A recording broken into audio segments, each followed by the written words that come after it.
que nos ajude nessa empreitada, não é isso? Nos ajude nessa empreitada, e para tanto, nós estamos reunidos em nome do Pai, do Filho e do Espírito Santo. Amém. Vamos fazer a oração ao Espírito Santo. Eu vou fazer a primeira parte e você faz a segunda parte da oração aí. Vinde, Espírito Santo, enchei os corações dos vossos fiéis e acendei neles o fogo de vosso amor. Enviai, Senhor, o vosso Santo Espírito, e tudo será criado, e renovareis a face da terra. Oremos. Ó Deus, que enche o coração dos vossos filhos com a luz do Espírito Santo, fazer que apreciemos retamente todas as coisas, segundo o mesmo e fazemos sempre consolações por Cristo, Senhor. Amém. Vamos, então, estar pedindo a Deus, nosso Senhor, pela intercessão de Nossa Senhora, que permaneça conosco. Nossa Senhora das Dores, rogai por nós. São José, rogai por nós. Em nome do Pai, do Filho e do Espírito Santo. Amém. Uma das características que nós vamos abordar hoje uma das características, no caso de Deus, que nós vamos abordar hoje, indica para nós também daquilo que a gente chama ou concebe como amor da parte de Deus. O que seria esse amor da parte de Deus? É muito simples. Deus é aquele que deseja o melhor para nós. E desejoso de ser ele o melhor para nós, e ele sabe que é o melhor para nós, ele não deseja que nós nos envolvamos com outros deuses que não seja ele. Em outras palavras, até mesmo para nós que somos catequistas, nós precisamos nos dar conta de que a catequese deva ser um eco do grande grito de amor de Deus pela humanidade, pela pessoa humana. E nós somos convidados a isso desde há muito tempo que estamos aqui e assim fomos criados. É importante que a gente veja uma das características de Deus para que nós compreendamos e possamos fazer um mergulho daquilo que a gente compreende como o amor de Deus, a ahavá de Deus, né? O amor de Deus, um amor pleno, um amor concreto, um amor real que deva acontecer nas nossas vidas. Então, essa realidade do amor de Deus dado a cada um de nós, é preciso que nós não somente compreendamos de uma forma psicológica ou mental, mas principalmente que nós experimentemos desse amor. Então, a principal característica de Deus, é claro, é o seu amor. Inclusive, é esse seu amor que praticamente, em nível da Escritura, e principalmente isso no Novo Testamento, vem definir Deus para a gente.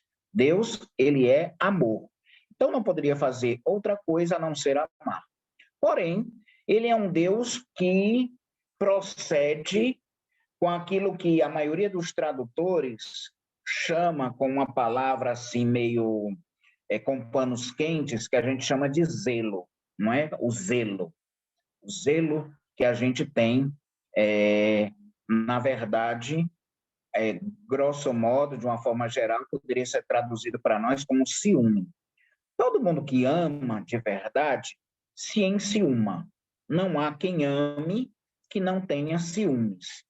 É verdade que a maioria dos especialistas na atualidade vem a dizer que é importante que você domine o ciúme, que você haja não propriamente de acordo com o ciúme que você tem, mas que você veja as motivações pelo que você tem ciúme. Em outras palavras, é importante você saber por que se enciuma, né? Por que você está enciumado. Isso é fundamental.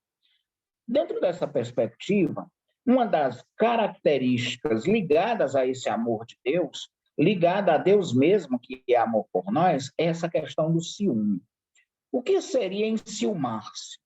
Porque, normalmente, como todas e quaisquer características que a gente vê relacionadas a Deus na Escritura, Deus por assim as sofre, ou Deus por assim as tem, melhor do que usar a palavra sofrer, né? Deus por assim as tem em si, para nos demonstrar o como nós deveríamos viver, ou como nós deveríamos seguir os seus passos. Em outras palavras, se Deus diz que vê, é para que nós também possamos melhor ver. Se Deus fala, é para que nós saibamos usar as palavras certas e falar de modo correto. Se eu digo que Deus anda, é para que nós saibamos de uma forma bem concreta também nos locomover e andar, por assim dizer. Se eu digo que Deus descansa, é para que nós, de uma forma muito clara, também tenhamos o descanso como primeiro lugar na nossa vida. Então, esses sentimentos que, a princípio, poderiam parecer, e essas ações que, a princípio, poderiam parecer meramente humanas, o autor da Sagrada Escritura, o autor da Bíblia, os autores, melhor dizendo, da Sagrada Escritura, eles remetem para Deus para dizer que a nossa distância de Deus não é tão grande assim. Para dizer que, assim como Deus realiza tal ação, nós somos convidados a imitar essa ação que Deus realiza e também agir do mesmo jeito. Se Deus se enciuma, era necessário que também nós nos enciumássemos. E agora, ele se enciuma de quê? Ele vem assim enciumar-se de quê, na realidade? Ora, é interessante esse amar até o ciúme como uma prerrogativa de prova de amor. Deus que nos, entre aspas, prova o seu amor porque zela para conosco, porque se enciuma de cada um de nós. Todos vocês, é claro que já tiveram pessoas muito amigas, já tiveram pessoas de algum tipo de relacionamento, são casados, são casadas, têm filhos, têm netos, têm sobrinhos, e normalmente a relação que se pode ter com o amor, ela traz em si um cuidado muito especial. E o primeiro grande cuidado que se tem em relação ao amor é o não querer perder, é o não se abster desse amor, não nos afastar dele. Então, nós queremos minar tudo aquilo que nos possa afastar deste amor. E via de regra, e vice-versa, também acontece a mesma coisa. Nós não só queremos permanecer sempre unidos à pessoa ou às pessoas, cuidando delas, zelando por elas, como também vamos querer que as pessoas zelem para conosco, tenham esse cuidado em relação a nós. E assim como o nosso foco estaria para elas, elas também teriam seu foco voltado para nós. Ora, se nós formos nos dar conta dessa realidade, na Sagrada Escritura nós vemos várias situações em que esse amor de Deus vai a extremos. E esse amor de Deus, ele é simbolizado com o termo famoso em língua hebraica, que é Kiná Caná. Vocês todos já ouviram falar, por exemplo, da famosa aldeiazinha onde Jesus fez o seu primeiro sinal, ou seu, como a gente diz, seu primeiro milagre. Ele fez num casamento lá em Caná, não é? O termo Caná, que em hebraico também faz uma união com Quiná, porque Quiná, propriamente dito, é o ciúme, nos deixa transparecer o porquê João se utiliza de Cafarcana, porque o nome original da pequena aldeiazinha onde Jesus teria começado os seus sinais no Evangelho de João, não é à toa que é aquele lugar. Cafarcana, ou Cafarcaná, de uma certa forma, nos vem de quiná. Quiná é o ciúme. Em outras palavras, ao estar num casamento em Cafarcana, Deus demonstrava que queria, mais uma vez, fazer os seus votos de matrimônio em relação ao povo. E por isso que existe um noivo, uma noiva, e existe um contrato de noivado, existe um contrato também de casamento naquela festa. Nós vamos chegar lá. É importante que a gente perceba que Deus, na Escritura, ele vem se mostrar como um Deus ciumento. E Deus sente ciúme, sente naquela perspectiva que nós dizíamos há pouco, porque ele nos quer para si, por saber que nós precisamos dele e que sem ele nós viveríamos mais infelizes. Ora, existia uma divindade pagã, uma divindade cananeia, que se chamava Baal-Fegor, ou Baal-Peor. Baal-Fegor, ou Baal-Peor, era uma divindade que exigia dos seus adoradores uma prática bastante triste para o povo de Israel. Que era o quê?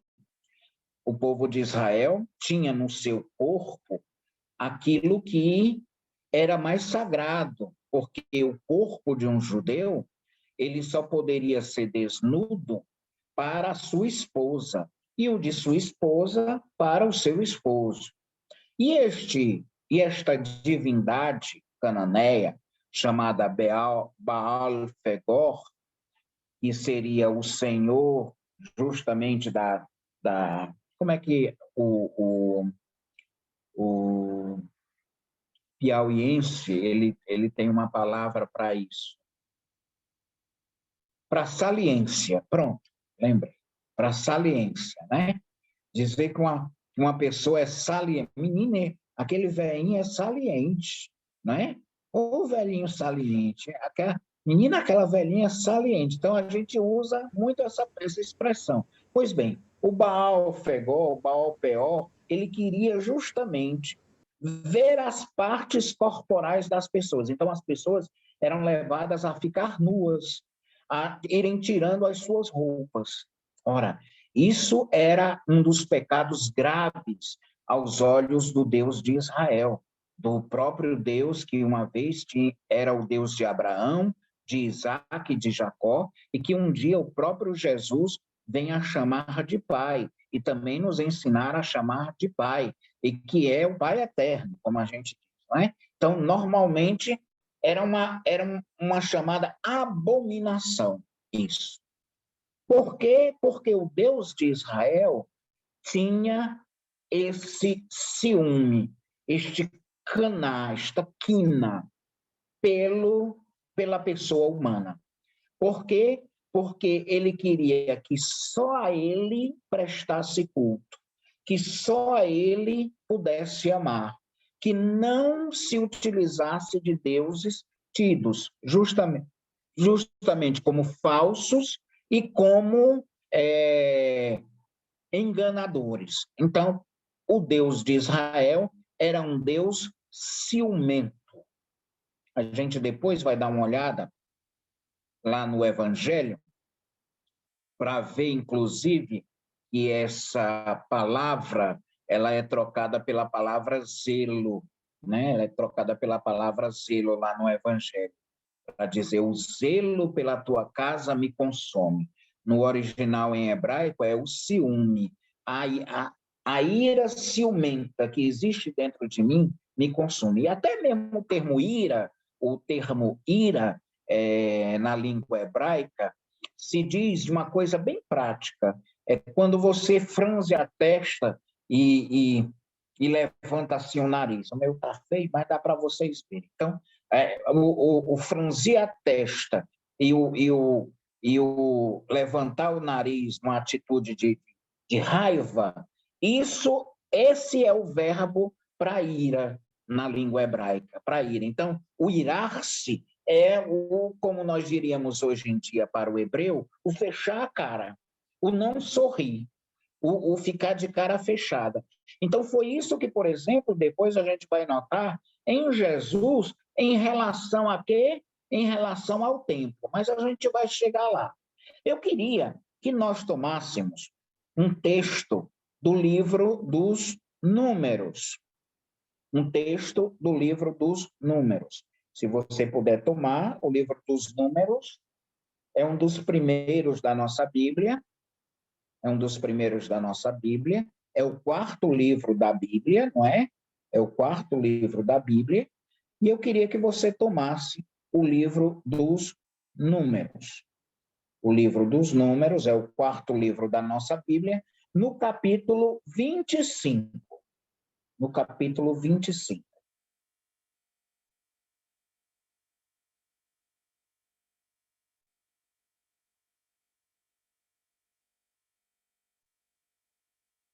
O Baal-Fegor, ou Baal-Peor, como alguns chamam, ele era uma divindade que fazia com que aqueles que iam tirando a roupa diante dele pudessem se dar, a exemplo do famoso deus grego, aliás, deus romano chamado Baco, aos festins sexuais, às orgias, enfim. Era um deus promíscuo, era um deus que levava aquilo que eu dizia para vocês, as saliências. Então, por causa disso, o Deus era abominado por Israel e era abominado pelo Deus de Israel. Nós vamos chegar aonde nós queremos. Capítulo 25 do livro dos Números. Você, com a sua Bíblia, poderá abrir aí para nós. Diz assim, eu estou lendo pela Bíblia da tradução do padre Johann Konings, que ele fez para a Conferência Nacional dos Bispos do Brasil. Israel se estabeleceu em Setim, e o povo começou a prostituir-se com as filhas de Moabe. As filhas de Moabe, se a gente vai ver, os moabitas ficavam exatamente do outro lado do Rio Jordão, quando de um lado tínhamos Nazaré e, por exemplo, Cafarnaum, do outro lado tínhamos aonde é hoje as montanhas do Golã, que fica na Jordânia, nós tínhamos Moabe, não é? Aí em cima tinham os amorreus, embaixo dos amorreus tinham os moabitas, o povo de Moabe, então Amon estava aqui, Moabe estava aqui no meio, e ao sul nós tínhamos um outro povo. Então a gente vai se dando a oportunidade de ver que Moabe ficava no centro, só que do outro lado do Jordão. É aquela história de que antes deles atravessarem o Jordão, antes de eles irem para o outro lado do Jordão, que hoje em dia é o povo de Israel que mora lá, é o país de Israel que existe lá, eles se misturaram com esses povos pagãos, com esses povos que existiam do outro lado do rio. Então, antes deles entrarem na terra chamada Prometida, eles passam por esses acampamentos que adoravam e que faziam culto a outros deuses. Isso é bom que a gente possa estar lembrando. Eu estou tentando ser assim o mais detalhista possível, eu estou querendo colocar mais detalhes na minha fala possível, para que vocês possam estar adentrando, possam estar entendendo o que eu quero dizer para vocês. Então, a gente vai estar vendo aí o livro dos Números. Podemos continuar. A gente viu que o povo começou a se prostituir com as filhas de Moabe. Elas convidavam o povo para os sacrifícios a seus deuses, e o povo comia e se prostrava diante deles. Israel aderiu a Baal-Fegor, ou Baal Peor, como dizem alguns. E o Senhor inflamou-se de ira contra Israel. Vocês lembram do verbo em hebraico para franzir assim a testa? É esse verbo, o verbo utilizado para ira. O verbo utilizado para ira em hebraico é de alguém que franze a cara, que fecha a cara, né? E o menino pede que está na catequese, aí diz assim para a catequista: deixa aí beber água. Primeira vez você deixa, segunda vez você deixa. Quando já está na 15ª vez, aí você faz assim, né? Você já fecha a cara para o menino e diz assim: você vai beber água de novo, você vai acabar com Parnaíba, vai ficar aqui. E não deixa o menino ir, não. É desse jeito que acontece. Esse franzir a cara é justamente o que é dito aqui no texto bíblico. Eles convidavam o povo para os sacrifícios, os homens e as mulheres envolvidos naquele culto, podemos dizer até mesmo sexual, eles iam se prostrar a esses deuses. Era um culto feito, não era tão somente um bacanal ou uma orgia, não era somente isso. Isso tudo era um culto oferecido a estes deuses. E isso inflamou, diz aqui, que o Senhor, que Javé, inflamou-se de ira contra Israel. Inflamou-se de ira contra Israel. É um povo que só está passando pelo caminho, gente. É um povo que está viajando, por exemplo, daqui para Floriano. Aí, essa criatura que vai daqui para Floriano tem várias cidades até Floriano. E ele vai parando. Aí para numa cidadezinha, vai beber até morrer. Aí para na outra cidadezinha, aí vai se envolver com as mulheres da cidade. E aí isso foi criando uma certa... Deus foi fechando a cara, por assim dizer, se utilizando talvez até dessa expressão até um pouco chula em relação a Deus, né? Deus foi fechando a cara em relação a Israel, porque aquilo não era procedimento que se tivesse. Eles começaram a adorar deuses falsos. Então, no versículo 4 diz: o Senhor disse a Moisés, Javé disse a Moisés, reúne todos os chefes do povo e pendura-os no patíbulo, expostos ao sol diante do Senhor, para que se afaste de Israel a ardente ira do Senhor. Sabe o que é um patíbulo? É essa haste horizontal da cruz. Você colocava uma estaca, abria os braços da pessoa num patíbulo e levantava a pessoa na estaca. Então, a pessoa era levantada e ficava lá na estaca, isso para aplacar, segundo o livro dos Números, a ira de Deus contra aquele povo, porque, inclusive, o Senhor pede que assim se faça. Continuando, a gente não vai entrar nos méritos disso agora, depois a gente pode até retomar.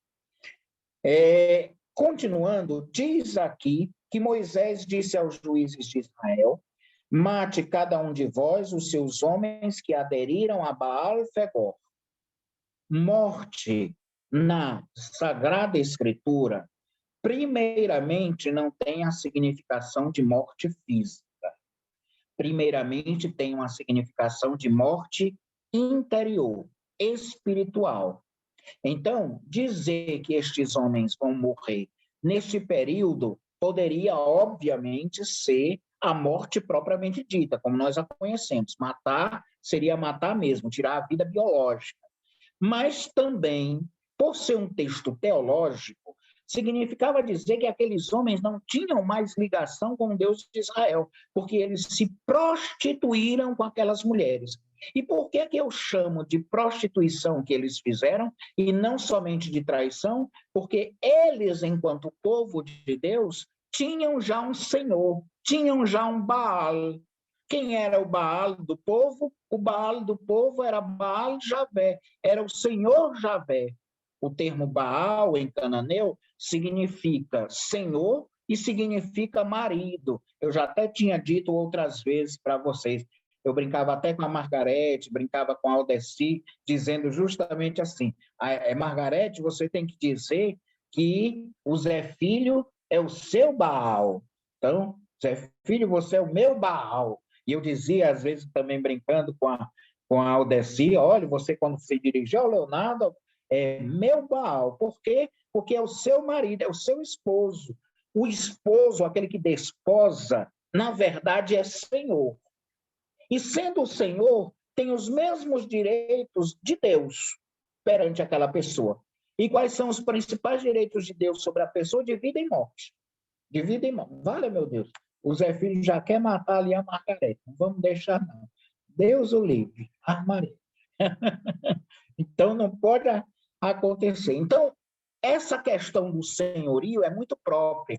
Porque quando eu digo que Jesus é o Senhor, ou como eu digo, Deus é o Senhor, a gente lembrar dessa expressão em cananeu, Baal, né? O Baal é o marido, o Baal é o Senhor, o Baal é aquele Deus que, infelizmente, degladia contra o Deus único e verdadeiro de Israel, para fazer o que acontecer? Para lhe roubar o coração do povo, do Deus único e verdadeiro, como vem a dizer Paulo para nós aos Tessalonicenses, levando o coração do povo para longe daquilo que Deus tem para o seu povo. No caso, o Deus único e verdadeiro, aquele que nós chamamos de Javé, né? O Senhor, Adonai, o Eterno, como diz o povo de Israel.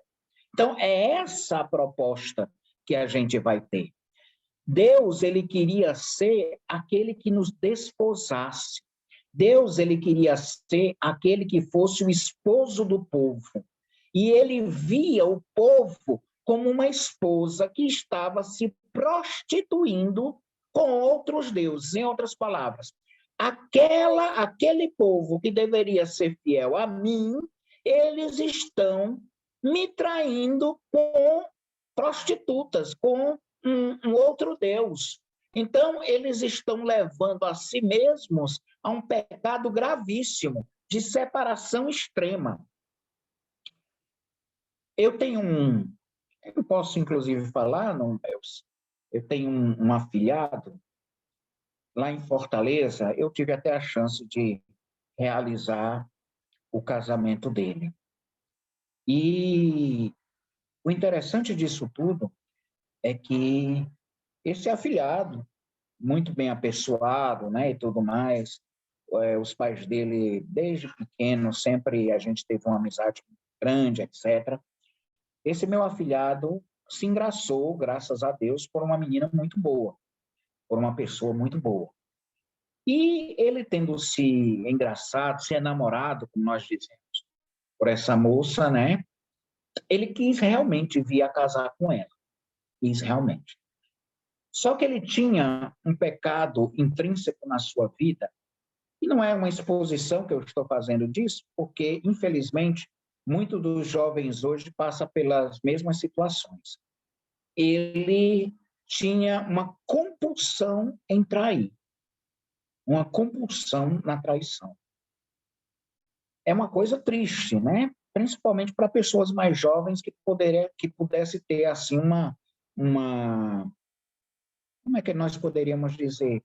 Uma pertença enquanto exclusiva a uma pessoa. É isso que nós reservamos no casamento. O casamento quer ser isso.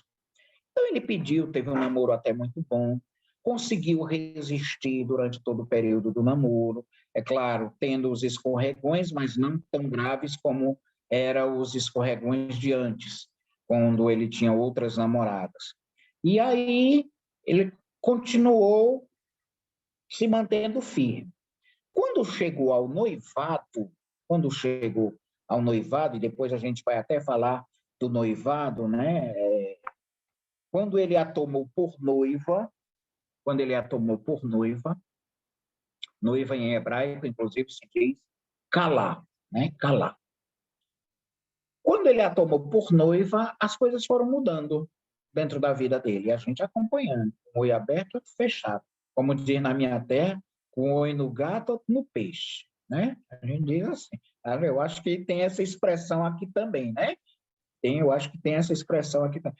Um oi no gato, outro no peixe. Porque, afinal de contas, se a gente é padrinho ou madrinha de alguém, no caso das senhoras aí presentes, das jovens aí presentes, é necessário que a gente tenha esse cuidado também, né? Possa dar sempre as orientações devidas, não seja só uma questão do dia do batismo ou do dia da crisma, não, mas seja uma questão continuada.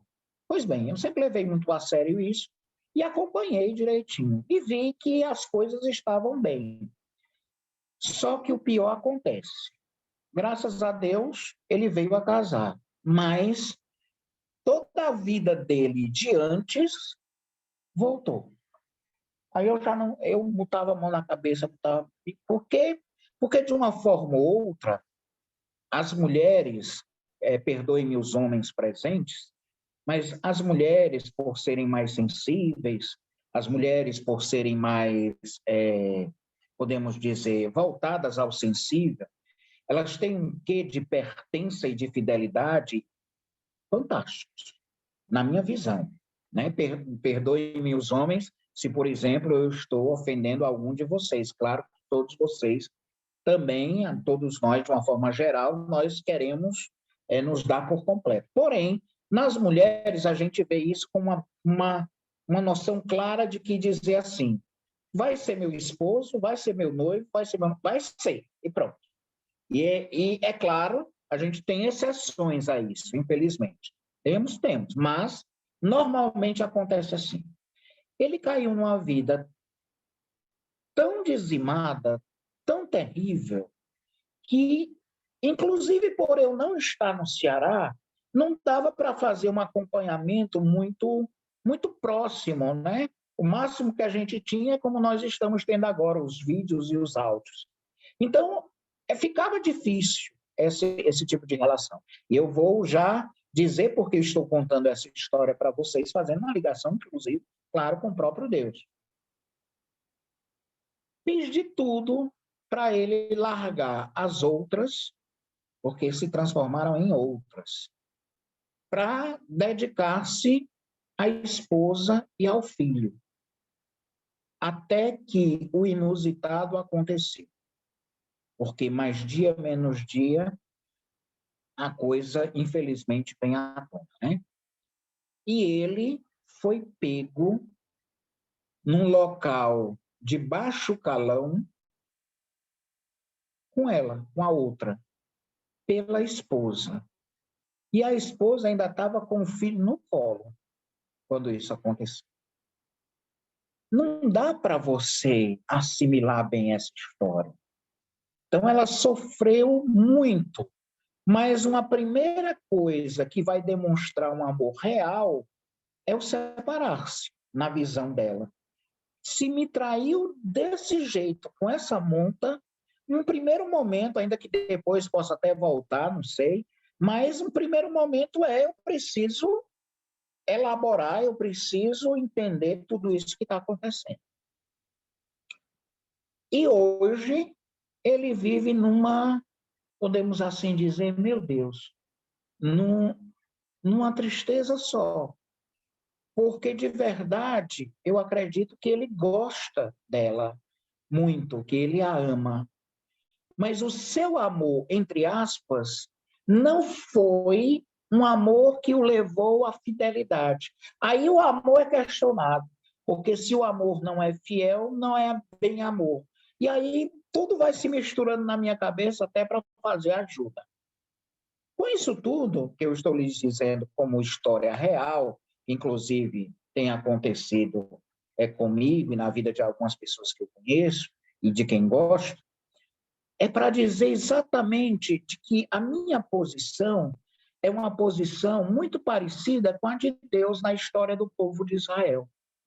O povo que era para ser fiel a Deus, esse Deus que era fiel ao povo, Deus nunca falhou na sua fidelidade ao povo, Deus sempre foi o Deus do povo, o Deus que cuidava do povo, que lhe protegia, e a quem ele mesmo era o Deus do povo. Ele pediu uma coisa da parte do povo. Ele pediu o quê? Fidelidade. Era o mínimo. E aí depois a gente vai até compreender por que no Evangelho de João, amor e fidelidade é a mesma coisa. Porque é impossível você dizer que ama alguém se for infiel a esse alguém. É impossível. A fidelidade implica no amor, e o amor implica na fidelidade. É claro, se isso fosse um escorregão, se isso fosse como é que a gente pode dizer? Se isso fosse uma situação pontual, ou uma situação isolada, é uma coisa. Inclusive, Deus é aquele que está inclinado sempre ao perdão. Não é uma questão de ser uma situação isolada ou pontual. Era uma questão de ser uma situação que havia reincidências, de que não se conseguia viver em fidelidade. Como pode? E aí, é isso que nós víamos aqui no livro dos Números. O livro dos Números nos vem dizer exatamente essa realidade. Mata cada um de vós os seus homens que aderiram a Baal-Fegor. Eles já estavam mortos porque já tinham saído da fidelidade. Então, a morte enquanto física, essa sim, seria apenas situacional, porque a verdadeira morte não era a morte física, mas era a morte de infidelidade que eles já tinham feito com um Deus a quem eles começaram a chamar de Senhor, Baal, a quem eles tomaram por esposo do povo, o povo era a esposa, e eles tomaram esse outro Deus como esposo do povo. Então, eles se viram em infidelidade contínua, em reincidência do pecado. E Deus, no livro dos Números, não podia aceitar uma situação como essa. Mais uma vez eu digo, se existir um pecado, uma falha, um escorregão, isso é uma coisa. Se este escorregão se torna contínuo, se você não consegue manter fidelidade, não há mais nem casamento numa situação como essa. Então, há um rompimento do vínculo matrimonial. Por quê? Porque eu prometi amor e fidelidade por toda a minha vida. Eu prometi amor e fidelidade por toda a minha vida. Negócio aqui, realmente. Por toda a minha vida. E isso não é brincadeira.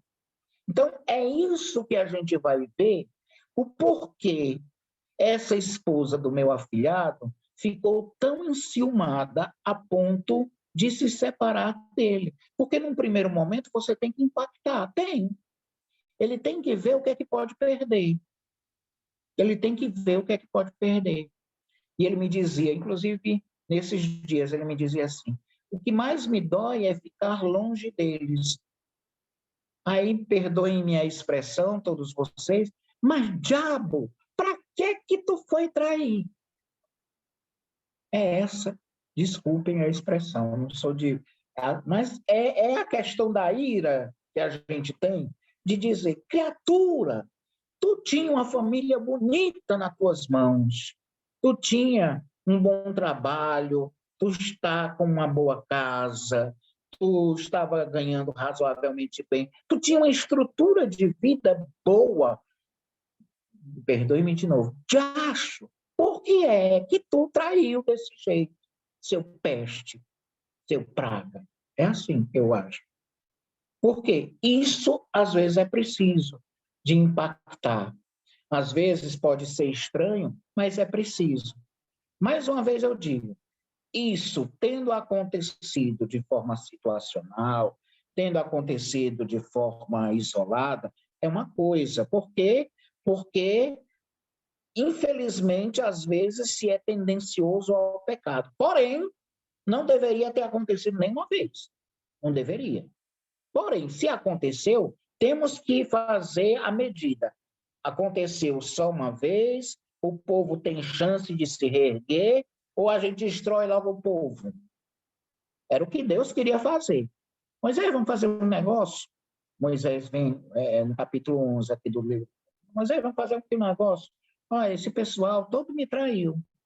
eu vou fazer o seguinte, Moisés, eu vou lhe salvar, você vai ter um povo bom, você, a partir da sua descendência, vai ser um outro povo, eu vou cuidar de vocês, mas esse outro povo eu vou matar todinho agora no deserto. Eu quero é matar todo mundo. Então, a visão que o homem bíblico dá da relação de Deus com a traição da idolatria é essa. Vamos matar todo mundo. Aí Moisés diz assim, mas bonito, né, Senhor? É muito bonito. O que é que os egípcios vão dizer de nós? O que é que os egípcios vão falar para a gente? Olha aí o Deus de Israel, bonito, o Deus dos hebreus, melhor dizendo, o Deus dos hebreus tirou todo mundo daqui, levou todo mundo para o deserto e matou todo mundo lá. Isso não vai ficar bonito para vocês, Senhor. Não é? Eu estou falando assim no jeito bem piauiense, para a gente entender bem. Senhor, isso não vai ficar bom para você.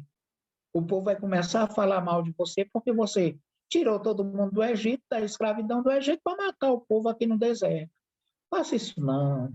Vamos perdoar o povo, vamos deixar... Pode ter sido uma coisa situacional, como disse Moisés, né? Pode ter sido uma coisa apenas do agora, eles estavam passando por muitas crises, estavam com ansiedade, estavam começando a depressão, estava todo mundo em lockdown no deserto, vamos tentar ver de um outro jeito, né? Estava todo mundo em lockdown no deserto, não tinha para onde ir, olhava para as montanhas, de onde é que vai poder vir meu socorro? Ah, vai vir do Senhor, é Ele que vai nos ajudar, o que fez o céu e a terra. Pois pronto. É essa a noção que aqui vem dizer no livro dos Números. No capítulo 25, continuando, versículo 6. Ora, apareceu um israelita que apresentou a seus irmãos uma madianita à vista de Moisés e de toda a comunidade dos israelitas, enquanto eles choravam à entrada da tenda do encontro. Até aí, tudo bem. Chegou, quando estava todo mundo nessa crise de traição, apareceu um israelita trazendo pela mão uma madianita. Uma madianita é de um povo pagão também, segurando pela mão. Enquanto estava todo mundo chorando lá na tenda do encontro, chegou esse homem, agarrado com essa mulher estrangeira que não tem o Deus da gente na vida dela, segurando pela mão. Vendo isto, Finéias, filho de Eleazar, filho do sacerdote Arão, levantou-se do meio da comunidade, pegou uma lança, seguiu o israelita para dentro da alcova e transpassou os dois juntos, o israelita e a mulher, na alcova dela. Assim, foi sustada aquela mortandade que graçava entre os israelitas. Foram 24.000 as vítimas desta mortandade. Versículo 10. Javé, o Senhor, falou a Moisés. Versículo 11. Finéias, filho do sacerdote Arão, afastou dos israelitas o meu furor, tomado de zelo. Aqui tá, vocês têm a palavra, né? Que é a palavra quiná em hebraico. Cheio de ciúme. Cheio de ciúme. O que é esse ciúme do Finéias? Ele disse assim, menino, a gente está prestes a se acabar. E ainda tem esses diachos. Perdão de novo. Eu estou cheio dessas expressões, perdão. E vem esses troços, com essas mulheres estrangeiras, para se deitar com elas. Que história é essa de deixar o nosso único Deus por elas? E aí ele se encheu desta ira. Vocês lembram da cara fechada, né? Lembram da cara fechada. O Finéias ficou com essa cara fechada, dá nem gordo fazendo cara fechada, nem parece cara fechada. O povo tem vontade de rir quando vê o zangado. É horrível.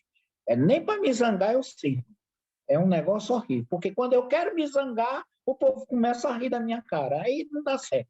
Mas uma pessoa que normalmente costuma rir, ou aliás, costuma se zangar, então ela fechou, o Finéias fechou a cara, partiu para cima daquele casal e atravessou-os com uma lança. É aquela velha história que a gente se utiliza até num ditado popular, ele matou 2 com uma lançada só. Ele matou 2 coelhos com uma cajadada. Por isso, ele pegou a lança e atravessou-os, porque ele se encheu deste ciúme. Este ciúme era dele? Não, porque o povo não era dele. Ele se encheu da ira e do ciúme do próprio Deus. Em outras palavras, é aquilo que às vezes a gente ouve por aí. Mexeu com fulano, mexeu comigo. Mexeu com Deus, mexeu comigo. Por quê? Porque eu me inflamo. Aquilo que a gente ouve no Evangelho de Marcos, de Mateus, o zelo, o ciúme pela tua casa, que eu não quero ver ela profanada, o ciúme pela tua casa me consumiu, me tomou. É aquilo. A gente vê, por exemplo, alguém, graças a Deus, hoje em dia temos muitas pessoas muito devotas de Nossa Senhora, né? Então, quando nós ouvimos uma pessoa falando mal da Virgem Maria, falando mal... Menino! Opa, para. A gente... Pronto, voltou. A gente fica logo, como dizia lá na minha terra, meio atuleimado. Então, a gente fica logo com raiva, porque, gente, como é que você vai falar mal de alguém que só foi sim para Deus, só fez o bem, só cuidou de Jesus, foi até o final com ele? Como é que se fala mal assim de uma pessoa? Então, a gente fica com raiva, a gente fica com a cara fechada. A gente não admite que isso aconteça. Foi o que aconteceu aqui com Finéias. O Finéias teve sim um ciúme, teve sim esse gesto, mas ele só teve isso porque ele amava Deus. Porque ele disse, Deus não merece o que nós estamos fazendo com ele. Deus não merece o que o povo fez com ele. Deixou Deus por um outro Deus, que sabe que é um Deus falso, que sabe que é um Deus mentiroso, que sabe que é um Deus que não é bom. Deus não deve ser dessa forma que nós devemos cuidar de Deus. Nós devemos cuidar de Deus da melhor forma. Nós devemos zelar por Deus. Então, essa visão que a gente vai tendo, vai chegando à compreensão disso. Aí, no capítulo 25, versículo 12. Por isso, decidi fazer com ele a minha aliança de paz. A minha aliança de paz. São 2 termos muito caros para o povo de Israel.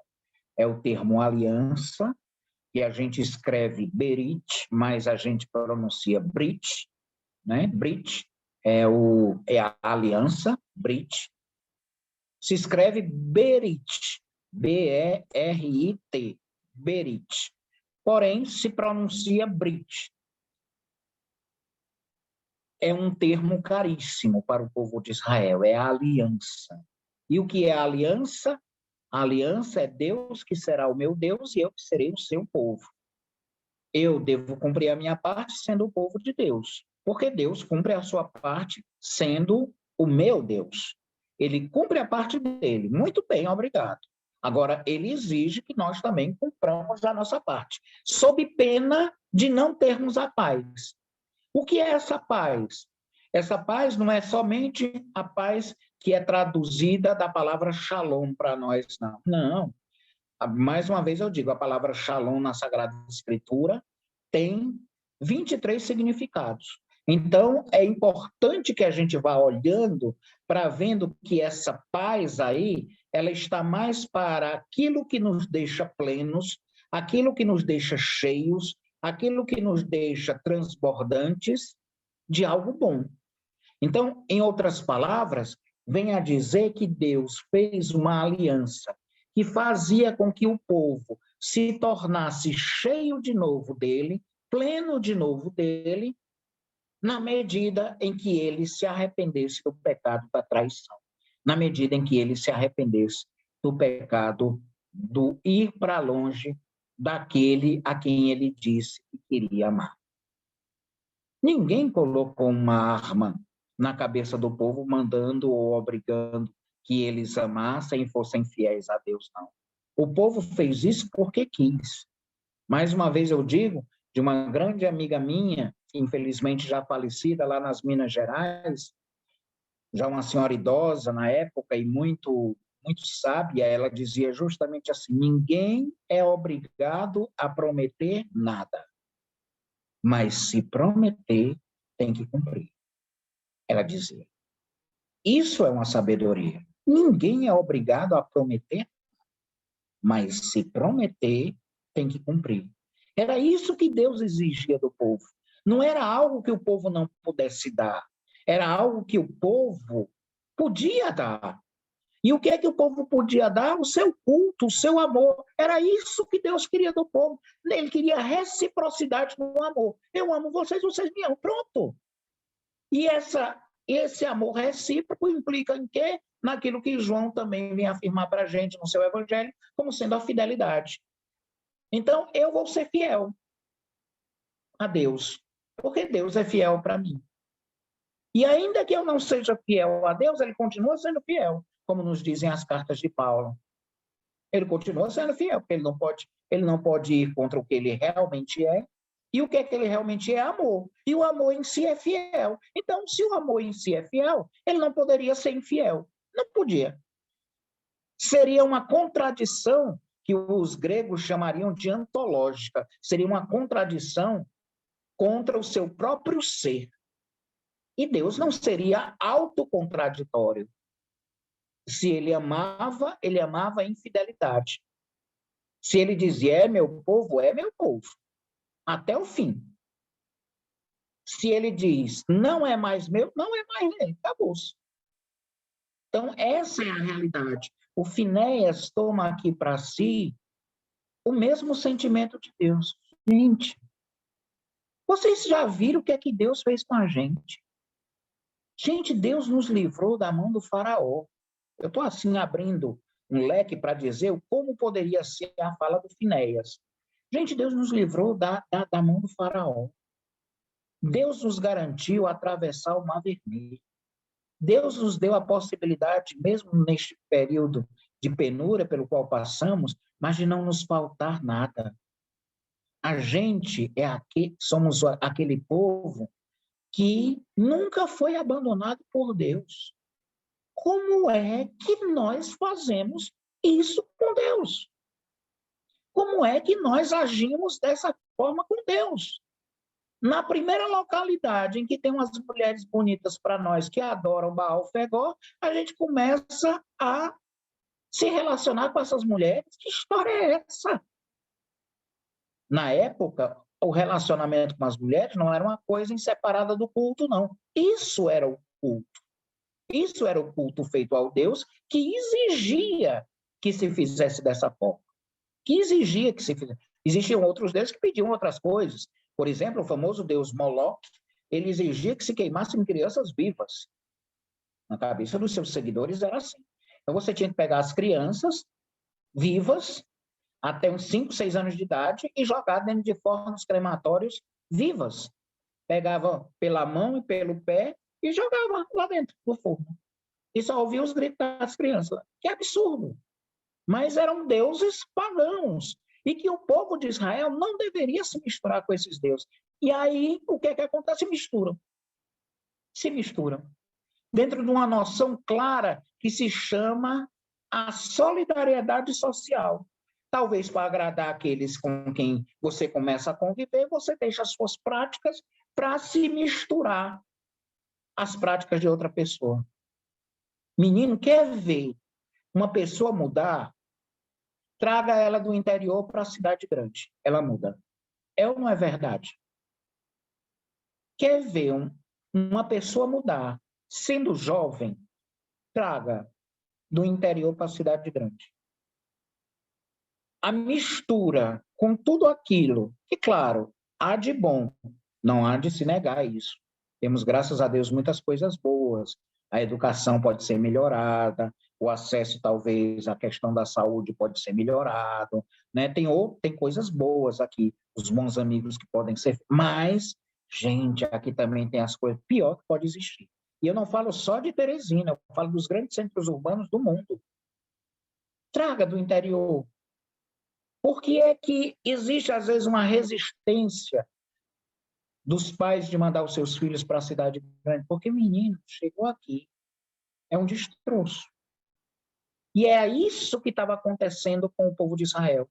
Eles eram um povo de interior, eles eram um povo nômade, que quando chegavam nos centros, ou nas aldeias, ou nas chamadas cidades, entre aspas, porque não tinham toda a estrutura que temos hoje em dia, eles começavam a se mesclar com essas pessoas e começavam a ver que as mulheres daqui usam certas roupas que são atraentes, tem certos cultos, então eles se deixavam envolver e eles se deixavam seduzir por esse tipo de menino. Era contra isso que o Finéias levantou. Gente, quando o Finéias matou aquele casal, era para dizer que a relação daquele casal era uma relação de prostituição cultica.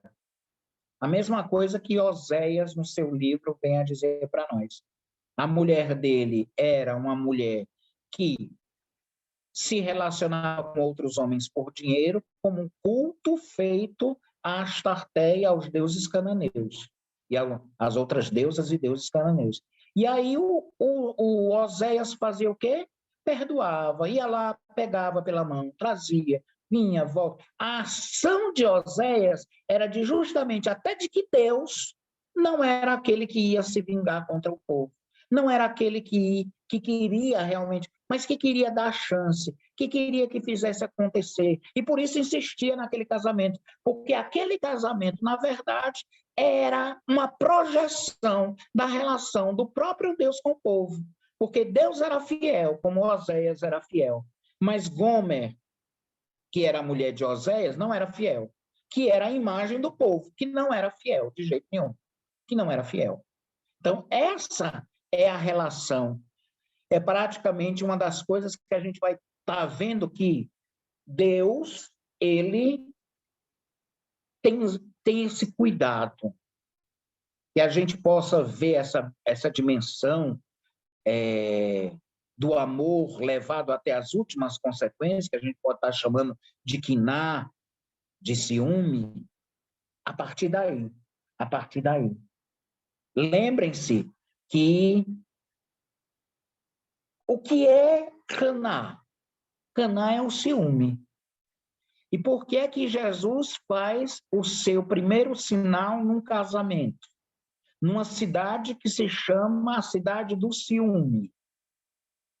Caná significa isso. Caná, quiná, significa o ciúme. Por que é que ele fez isso lá? Cafarcana, ou Cafarquiná, que é a aldeia ou a cidade do ciúme. Porque Deus estava enciumado do povo. Deus estava levando as últimas consequências que o seu povo estava afastado de si e que ele estava enviando o seu filho como o noivo de um casamento que ele queria reatar. Por isso eu lhes contei aquela história do meu afilhado. É um casamento que Deus quer reatar. E aí tem um noivo. Quem é o noivo? O noivo é Jesus. Jesus é o noivo. O vinho é um vinho de nova aliança. É um vinho que traz uma alegria perene. É um vinho melhor do que o vinho que eles perderam, que eles não tiveram, que era o vinho da fidelidade. Então, este Jesus vai ser este vinho novo de fidelidade, dado a todos, num casamento que é a relação mesma de Deus para com o povo. Às vezes a gente nem se pergunta, mas o noivo lá das bodas de Caná, na verdade, era Jesus. Jesus é o noivo. Por isso que não aparece o noivo lá. Por isso que não aparece. É interessante a gente prestar atenção que o vinho é esse vinho que é trazido pelo noivo. É ele que repõe o vinho novo. É ele que faz com que o ciúme de Deus desapareça. Porque ao invés da quiná de Deus, do ciúme de Deus, eu vou ter agora a plenitude da ahavá de Deus, do amor de Deus, da ahavá de Deus. Inclusive, a ahavá é uma famosa indústria que tem até lá na beira do Mar Morto, de cosméticos internacionais e caríssimos, feitos com a lama do Mar Morto, com os minerais do Mar Morto. Se chama ahavá, que quer dizer exatamente amor. Pois bem, o amor de Deus, o amor que se mostra para nós. É essa a relação bonita que a gente vai ter. Diz, no versículo 14 aí, estamos acabando, gente, vamos já acabar, fiquem calmos. O versículo 14 diz, o israelita morto, juntamente com a madianita, chamava-se Zambri, filho de Salu, chefe de uma das casas da tribo de Simeão. A madianita morta chamava-se Cosbi, filha de Sur, chefe tribal de uma das casas patriarcais de Madian. O Senhor falou a Moisés, atacai os madianitas e matai-os. Eles devem ser considerados vossos inimigos por causa da astúcia com que vos iludiram no caso de Cosbi, filha do chefe madianita, morta quando houve a mortandade no caso de Fegor. Baal-Fegor, Fegor era a localidade, Baal-Fegor era o deus daquela localidade, era o senhor daquela localidade, porque Baal era senhor em cananeu. A palavra senhor em cananeu é Baal, que também poderia ser traduzido como marido. Lembrem-se da samaritana, todo mundo lembra. Tu já tiveste, samaritana, 5 maridos, 5 Baalim, 5 que a gente chamaria grosseiramente, erradamente, de Baals, mas que o plural é Baalim. Você já teve 5 Baalim, e o que você tem agora nem é seu Baalim, ou nem é seu Baal, melhor dizendo. Foi o que Jesus disse para ela. Quer dizer, você já adorou 5 deuses diferentes. Ela não estava falando de marido com ela, não. Estava falando dos deuses assírios que ela tinha adorado antes de fazer a adoração ao Deus único e verdadeiro. E aquele que ela estava seguindo naquele momento, ali no Monte Garizim, não era nem o verdadeiro e único Deus de Israel, que o povo dela deveria adorar, como o povo de Judá deveria adorar. Então, Jesus está dizendo assim, você se prostituiu da forma pior, porque a prostituição pior é feita com os deuses. A prostituição pior é feita com os deuses. Você se prostituiu da pior forma. Você teve 5 deuses diferentes. E até o Deus que você está adorando agora nem é o seu Deus. De verdade. Então, a gente vai ver essa relação, assim, muito séria. Então, Deus tem sido... Por isso que Jesus lá, no átrio do templo, naquela antessala de adentrar ao templo propriamente dito, que era chamado de o pátio dos gentios, ou o pátio dos povos, era onde o povo que não era judeu ficava durante os cultos. Tinha um local, a gente não vai para os aeroportos, né? Tem a sala para todo mundo, e tem as salas VIP, né? Não sei, todo mundo já viu, né? Os nossos queridos amigos viajantes, meu amigo Zé Filho e a minha amiga Margarete, né? Então, automaticamente, gostam muito de viajar, graças a Deus, e aí, automaticamente, quando viaja, a gente vê nos aeroportos do mundo todo. Tem a sala para todo mundo, né? Como diria o Chaves, para a gentalha, tem um chave para todo mundo, mas tem a sala VIP. A sala VIP é para quem tem o cartão fidelidade de uma determinada companhia, que aí chama você para lá, tem uns biscoitinhos ali dentro do negócio, tem uma bebidinha ali, tem um sofá melhor do que as cadeiras duras lá de fora, porque, pois é, a sala para todo mundo era o pátio dos gentios. O pátio dos judeus era uma coisa mais reservada, era mais VIP, porque era dos judeus, então o templo de Jerusalém era assim. E era ali naquele pátio dos gentios que Jesus pega, faz o chicote e expulsa todo mundo de lá. E expulsa todo mundo de lá. Por quê? Porque era a sala que todo mundo chegava. Era para ter uma impressão boa do povo de Israel, daqueles que não estavam visando lucro, daqueles que estavam cultuando a Javé da forma correta, daqueles que estavam vivendo de uma forma boa, enfim, mas não. Ali estava se vendendo, era animal, virou uma feira livre, virou uma troca de moeda. Ah, não. Mas aqui não, a gente não adora, não, a gente tem que trocar a moeda, porque as moedas estrangeiras todas vêm com a insígnia dos deuses estrangeiros, dos césares, dos reis de cada povo. Então a gente não pode ficar com essas moedas. A gente pega essas moedas de ouro e prata e troca pelas nossas de bronze. Então as moedas de ouro e prata deles vêm e a gente dá as nossas de bronze para eles poderem fazer as ofertas no templo. Aí no final o templo ficava com as moedas de ouro, de prata e de bronze. Pronto, ficava com tudinho. E aí, eles que trocavam essas moedas estavam ali para fazer comércio. Aí você vai chegar, por exemplo, numa igreja, e no pátio da igreja está a gente gritando: venha, venha, compre isso daqui, compre esta medalhinha de Nossa Senhora, venha, venha já para cá, compre este livrinho, venha. É horrível um negócio desse.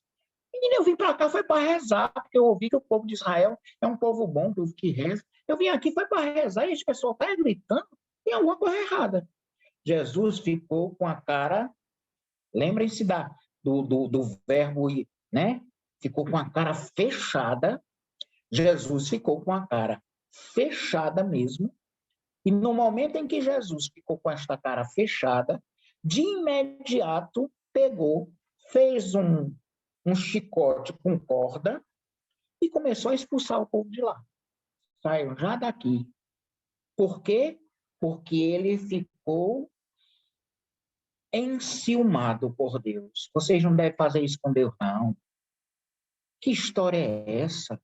Vocês estão transformando a casa do meu pai, que deve ser casa de oração, em casa de comércio. Isso é um absurdo. E expulsou todo mundo de lá. Foi como Finéias fez aqui no livro dos Números. Em última instância, a gente vai ver o zelo pela tua casa me consome, mas se a gente traduzisse para o hebraico, a gente ia ver mais uma vez a palavra kiná, caná, que é ciúme. O ciúme de Deus invadiu Jesus. Eu quero esse povo é para mim, eles estão olhando é para as coisas periféricas, para o bezerro que vão comprar, ou para a moeda que vão trocar, e transformar isso aqui numa loja, nas lojas Renner. Não quero isso para a minha vida, não. Quero não. Isso aqui virou o quê? As lojas americanas? Não, quero isso não. Vamos mudar isso aqui. Pegou, expulsou todo mundo de lá, devem ter ficado irados com Jesus, claro, e ali começou a haver toda uma trama para tirar Jesus dali, porque ele estava se opondo àquilo que eles estavam fazendo. Essa é a noção. Quando nós dizemos que Deus usa de zelo para conosco, usa de ciúme para conosco, não é uma coisa ruim, não.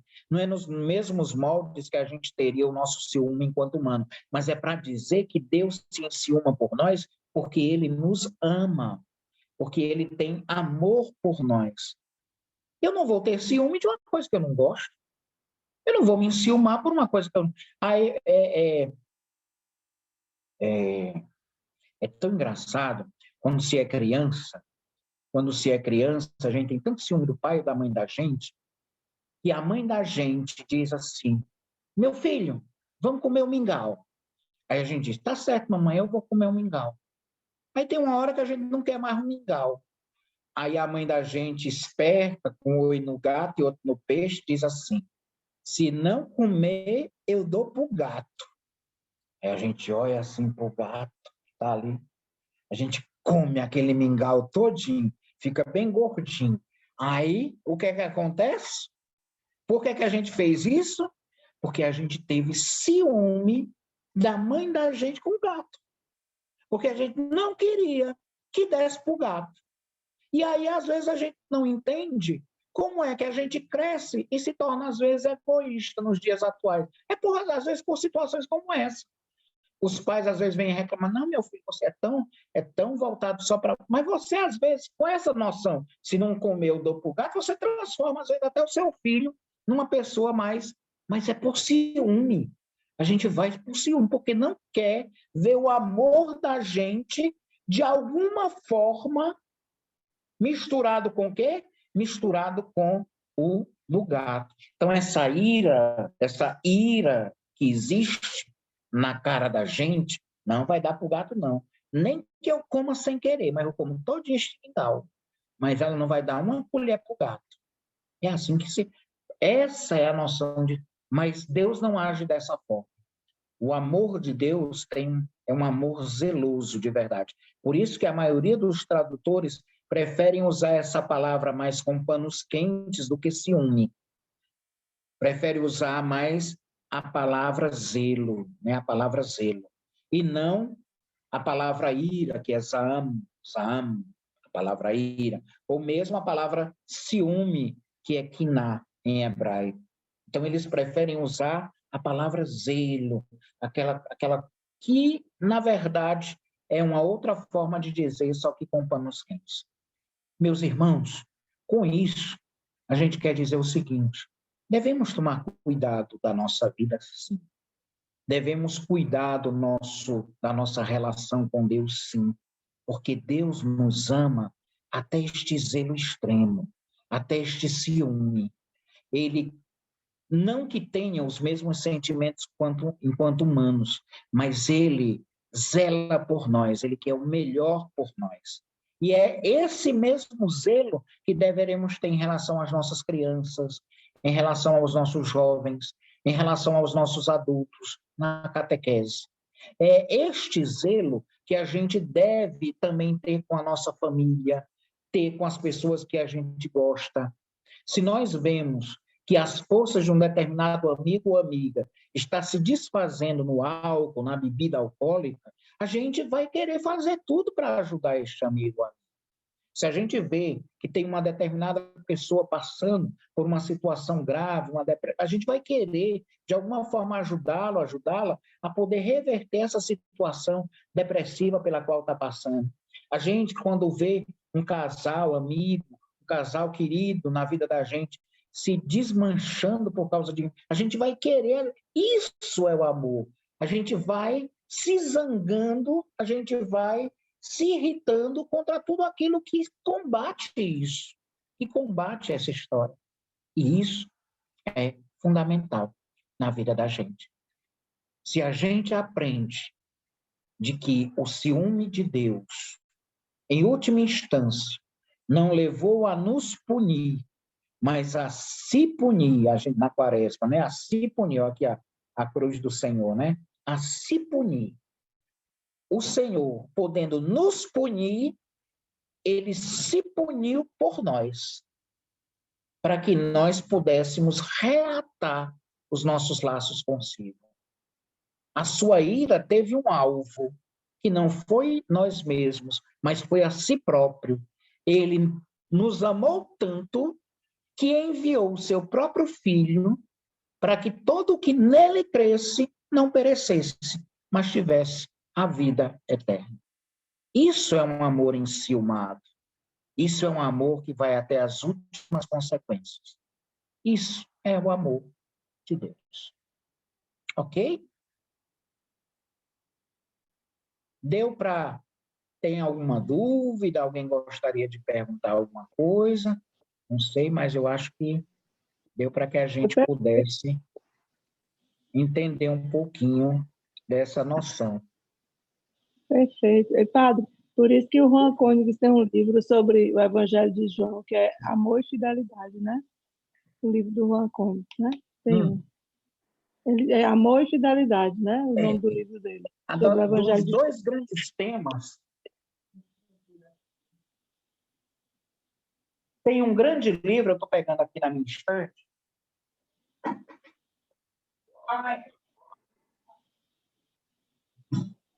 Tem um grande livro do padre Johann Konings, que ele trabalha isso diretamente no Evangelho de João. Ele tem um livro famoso que é o Evangelho segundo João, que é esse daqui. O Evangelho. E o interessante é isso, Evangelho segundo João. O subtítulo do livro é justamente Amor e Fidelidade. Por quê? Porque são as duas temáticas mais preciosas dentro do Evangelho de João. Se a gente, para compreender o Evangelho de João, é necessário que a gente entenda que amor e fidelidade andam de mão dada. Se não existir fidelidade, você pode morrer de dizer que ama, que não ama, não. Você só ama se for fiel. Se não for fiel, não ama. O seu amor é falho, o seu amor é mentiroso, o seu amor podemos dizer, escandaloso, o seu amor é uma coisa falsa, mas é a fidelidade que faz com que a gente ame de verdade, que faz com que a gente tenha amor de verdade. Até indico, eu acho que tem lá na Nova Aliança, depois vocês podem até falar com o Aldeci, com o Leonardo, esse livrinho para entender o Evangelho de João, ele é um pouquinho maior, mas não é nem tanto, não. Ele não é tão grosso assim, não. E ele é muito bom para se entender, porque vai em todas as passagens, vem a primeira passagem, depois vem a explicação bem própria sobre o Evangelho de João, né? É fantástico ele. E um que eu estou terminando, que eu até ganhei de presente de uns amigos meus bem ali, que é exatamente essa coleçãozinha aqui, que olha aí o merchan, tem que dizer para o Leonardo, está fazendo o merchandising do livrinho dele. Mas é muito bom. Gente, isso aqui não existe. É do Brown. São 2 livros que trabalham o Evangelho de João, que fala, inclusive, essa realidade, o amor e a fidelidade. Gostoso de ler, não tem termos dificílimos para se entender, porque ele é muito prático escrevendo, e a gente vai entender muito bem o que é este ciúme de Deus, este ciúme de Deus, esse zelo que Deus tem. Amém? Amém, Padre. Muito obrigada. Oh, coisa boa. Dona Rosarinho, tudo de bom. Dona Isabel, que alegria. Mas vamos rezar. O Fernando Alencar também está conosco. A Deusine quer fazer uma pergunta. Antoninha. Pois não. Obrigada. Padre, você falou que no casamento de Caná, o noivo é Jesus. E a noiva? A igreja. É o povo, é a igreja, exatamente. É o próprio povo. O povo é a noiva.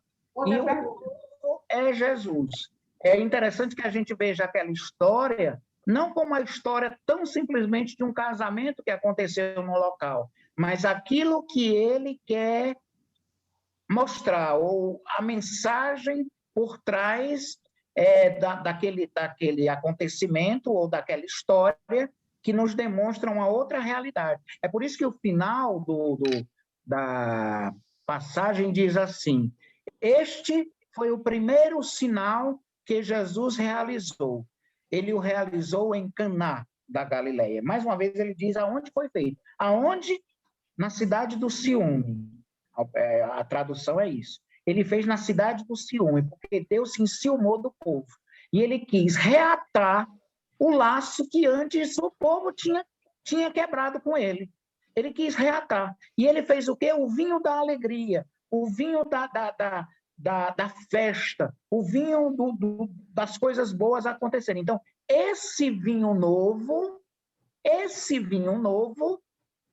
a gente vai poder ver que acontece no Evangelho de João. E aí a gente vai poder observar essa realidade. Qual realidade? A realidade de que Deus resolveu reatar o amor conjugal, o amor esponsal, o amor de casamento com o seu povo.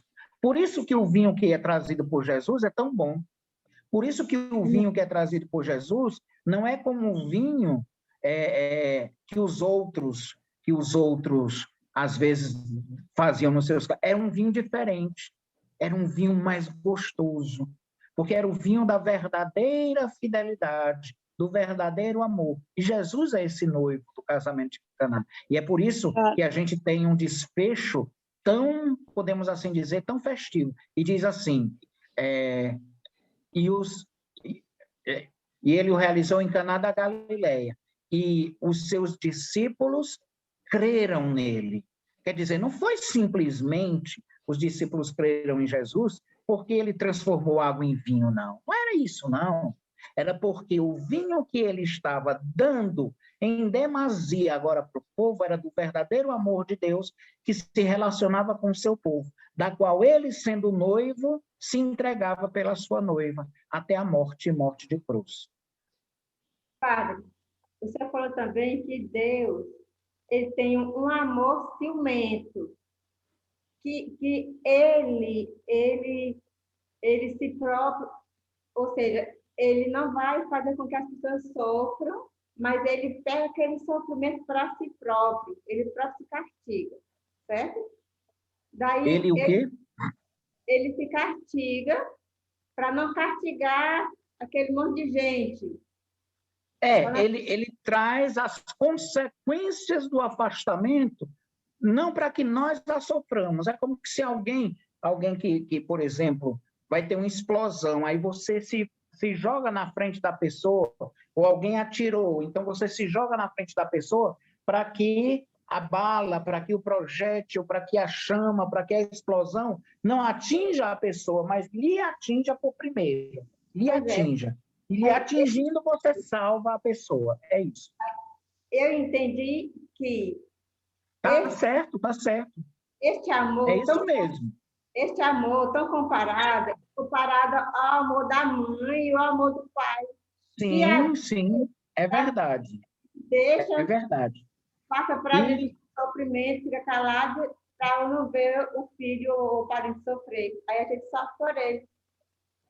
E a profecia na Bíblia é tão forte que diz assim, ainda que a mãe, já é uma coisa dificílima de acontecer, ainda que a mãe se esqueça do seu filho, o que é praticamente impossível de acontecer, ainda que ela venha se esquecer do seu filho, eu não me esquecerei de ti. Então, quer dizer, que ainda comparado ao amor de mãe, o amor de Deus ainda é transbordante, é maior. Porque ainda que uma boa mãe venha esquecer do seu filho, normalmente não são as boas mães que esquecem do filho, né? Mas ainda que uma mãe esqueça do seu filho, Deus diz, eu não me esquecerei de vocês. Amém? Amém. Amém. Amém. Coisa boa de estar com vocês. Sempre uma grande alegria, de verdade, de estar com vocês. Peço sempre que estejam rezando por nós. A gente sempre está rezando por todo mundo. E é uma das funções nossas como catequistas, sempre estarmos nos apoiando pela oração. A gente está passando por situações tão dramáticas, né? E às vezes tanta gente que a gente gosta tanto, que está indo embora, infelizmente. A gente vai pedindo a Deus que também essa moléstia, essa situação não chegue à vida da gente. Soube de um professor agora, famoso de karatê lá na minha cidade, Fortaleza, 35 anos de idade, professor de karatê, sem nenhuma comorbidade, em 5 dias. 5 dias. Em 5 dias. Então, às vezes a gente vai se colocando diante de Deus, pedindo que nosso Senhor venha nos ajudar em toda essa pandemia tão trágica para nós. Espero que nós nos vacinemos, espero que nós possamos ter a graça de logo, logo nos livrar dessa praga mundial que existe aí, que é o vírus, e a gente vai sobrevivendo.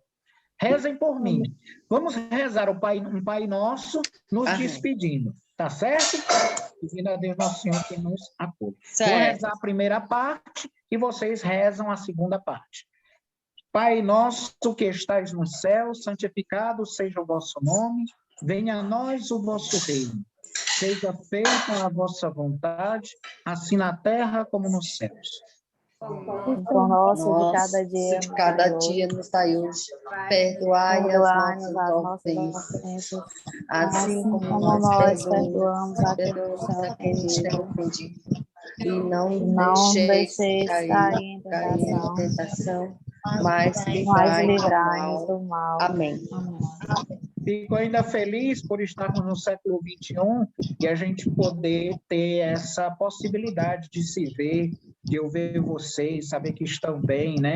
E que, graças a Deus, vai Deus nos sustentando. Um grande abraço fraterno, fiquem com Deus. Amém. Um abraço. Pai, Filho e Espírito Santo. Até a próxima. Amém. Fim de semana abençoado. Tchau, Padre. Tudo de bom. Beijo no coração.